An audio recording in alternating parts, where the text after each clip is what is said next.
Sabar, seni menjaga mental di tengah badai digital. Bismillahirrahmanirrahim. Alhamdulillahirabbil alamin. Wassalatu wassalamu ala asrofil anbiya'i wal mursalin wa ala alihi wasahbihi ajmain. Assalamualaikum warahmatullahi wabarakatuh.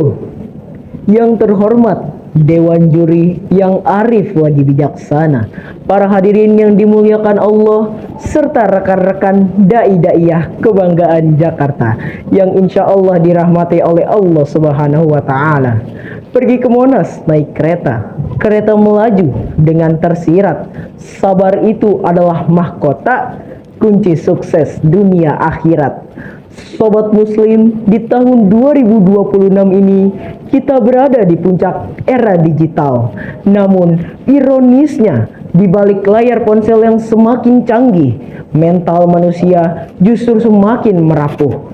Data menunjukkan 1 dari 4 remaja kita terjebak krisis mental kecemasan. Bahkan ada yang sampai hingga depresi. Kita hidup di zaman di mana kecepatan bakal dipuja, namun kesabaran akan dilupakan. Perkenalkan, saya Muhammad Abizar Al-Ghifari.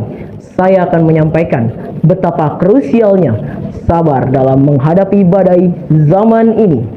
Hadirin, sabar bukan hanya sekedar kata pelik berlara. Allah Subhanahu wa Ta'ala berfirman dalam surah Al-Baqarah ayat 153. Wahai orang-orang yang beriman, mohonlah pertolongan kepada Allah dengan sabar dan sholat. Sesungguhnya Allah bersama orang-orang yang sabar. Mengapa sabar akan menjadi syarat dalam pertolongan? Karena sebagaimana kata Sayyidina Ali bin Abi Thalib, kedudukan sabar dalam iman laksana kepala bagi tubuh. Jika kepala itu dipotong, maka matilah seluruh tubuhnya. Begitupun dengan iman, tidak ada bagi mereka yang tidak memiliki kesabaran. Dalam kitab Minhajul Abidin, Imam Al-Ghazali merumuskan 3 pilar untuk menyelamatkan bangsa. Yang pertama, sabar dalam ketaatan. Anak muda di Jakarta harus tangguh beribadah di era gempuran hedonisme. Yang kedua, sabar dari maksiat, menahan jari dari menebar fitnah di media sosial. Yang ketiga, sabar dalam musibah, memiliki mental pejuang, bukan mental pecundang saat menghadapi kegagalan. Tanpa sabar, bangsa ini akan hancur lebur oleh perpecahan digital dan keputusasaan. Indonesia butuh generasi yang kuat, bukan untuk generasi yang mudah mental breakdown karena ujian yang sepele. Menariknya, dunia psikologi modern mengalami hal ini. Viktor Frankl, seorang tokoh psikologi dunia neurolog ternama, menyatakan di antara ujian yang kita terima dan respon yang kita berikan, pasti ada sebuah ruang. Di ruang itulah letak kekuatan kita untuk bertumbuh.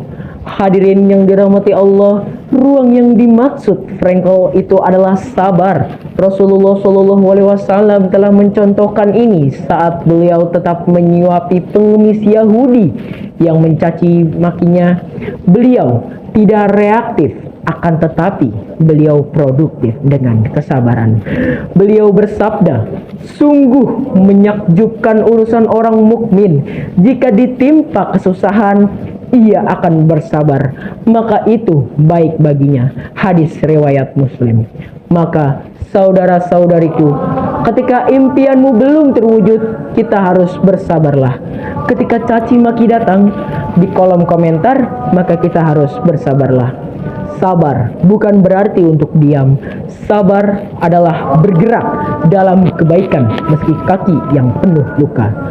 Sebagai kesimpulan, marilah kita jadikan sabar sebagai identitas utama dan juga identitas pemuda Indonesia yang progresif dan tawakal. Jadilah pemuda yang setegar karang, yang meski dihantam ombak digital, akidahnya tidak pernah goyang. makan soto di negeri jiran. Rasanya pedas seperti menara.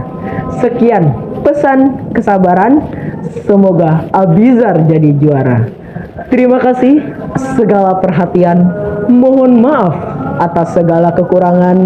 Wassalamualaikum warahmatullahi wabarakatuh.